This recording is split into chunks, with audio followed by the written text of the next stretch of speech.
Well, Becky, thank you for having us today. I think the most important thing to realize is the kingdom has not put normalization at the heart of its policy. It's put peace and prosperity at the heart of its policy.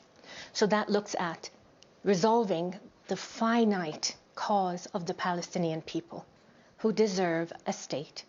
They deserve sovereignty. They deserve a pathway that is irrevocable to their situation. Today, you're talking about 30,000 people who've died. Let's talk about those who are living, the children whose limbs are amputated, the people who are hiding in churches. That is not okay in any society to have sewage running around. This is not a solution to peace. This is not a solution to sovereignty. It's also not a path to safety. And while the kingdom fully recognizes the need for Israel to feel safe, it cannot be at the expense of the Palestinian people. So in our plight, in our journey over the past, and not since October 7th, as horrible and vile and disgusting as what happened that day was, we have to go to the root cause of the instability in the region. 75 years of occupation. Those 75 years led to a plethora and an outroar and a spilling of violence across our region. To your point, it's not complicated. The solution is obvious, and the solution is now. And the solution is a two-state solution. The kingdom, since the time of King Fahd, has pushed forward that policy. Since the Arab proposal of peace, we've pushed with King Abdullah for that policy. And you heard the Crown Prince say in his own voice, we've never been closer than we were before. But today, cooler heads must prevail. There's trauma and pain on both sides. I can't take that back. But what we can do is cease fire now. Because how many more children need to die? How many more limbs need to be lost? How many more parents need to lose their livelihood? It can't happen anymore. And the kingdom has condemned violence on both sides. We do not condemn civilian violence in any capacity. It doesn't matter in which country, which people, which faith. At the end of the day, we are human beings. And human beings today must say, ceasefire now. So the kingdom has been quite clear. While there is violence on the ground and the killing persists, we cannot talk about the next day or the day after because we have to solve the immediate. But what I can tell you is the kingdom has continuously extended a hand for peace. But when we look at the other hand, that carries the Palestinian people and statehood for them, and that is a responsibility that we have. And it's a responsibility that we take seriously. And peace means we have, as I said, the kingdom's policy is a finite, irrevocable path that is today for the Palestinian people. That is how we get security. We carry peace, we carry prosperity, we carry safety, and we deliver it through the Palestinian statehood. How concerned are you about the wider spillover at this point? I'm profoundly concerned, Becky. I am profoundly concerned because today the whole Middle East has been united in its call for peace and de-escalation. But the longer that this goes on, it is inevitable that either a rogue entity or a mistake will happen that will take us back, and I hate to say it, but back to the Stone Age. It is a hot and volatile area, my part of the world.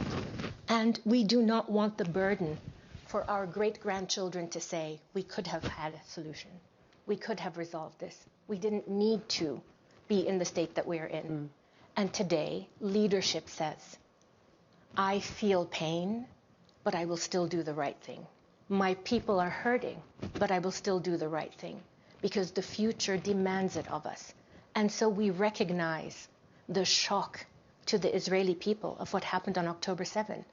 But we have to recognize the daily, constant shock that is happening to the men and women of Gaza.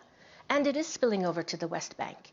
And it is not something that we can turn a blind eye to. And Ambassador, it is spilling into the region. We are seeing a wider regional conflict. Correct. And you worry?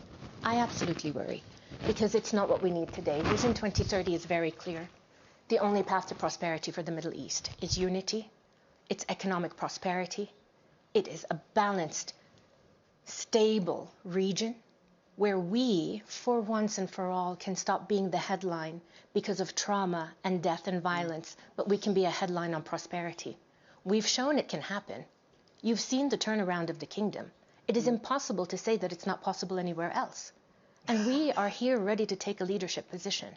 But it is also impossible to move in and lead when you have a population of people who are starving, when you have aid on borders that can't come in. We want better for our world, and we are taking a leadership position, but it's impossible when thousands of bombs are being dropped. So I think one of the most critical points that you talked about is this lack of collaboration and this competitiveness. It's very healthy to be competitive, but not at the expense of the global economy, global peace and prosperity. And what we have to look at right now is how do we transfer the competition into collective impact, collective work, because that's the only way that we're going to solve not only geopolitical issues, economic issues, climate issues. When we look at the climate crisis, what is happening in the kingdom will impact the whole region. What happens in the United States of America impacts its whole region. We don't have walls between countries and borders. What happens in the air, what happens in the water, we're all interconnected. And until we recognize the interconnectivity of all of us as human beings, places, land, conflicts, we are not going to come to the solutions that we want. When you look at the Ukraine crisis and the war that's happening there, you'll have some countries say, what does that have to do with me? It has everything to do with you. Food security, climate, the cost of war to the climate. I don't hear anybody talking about it, whether it's in the Ukraine, whether it's in the Congo, whether it's in Sudan, whether it's in Gaza. There is an absolute cost to all of this. When we look at food security, we have to collaborate with each other. We have to collaborate on economically. We have to collaborate on programming. We have to collaborate on opportunity. And I don't see that anymore. We have to revitalize institutions like the United Nations. We have to re-engage actively with the G20, with the Arab League, with the OIC. We have these formulas.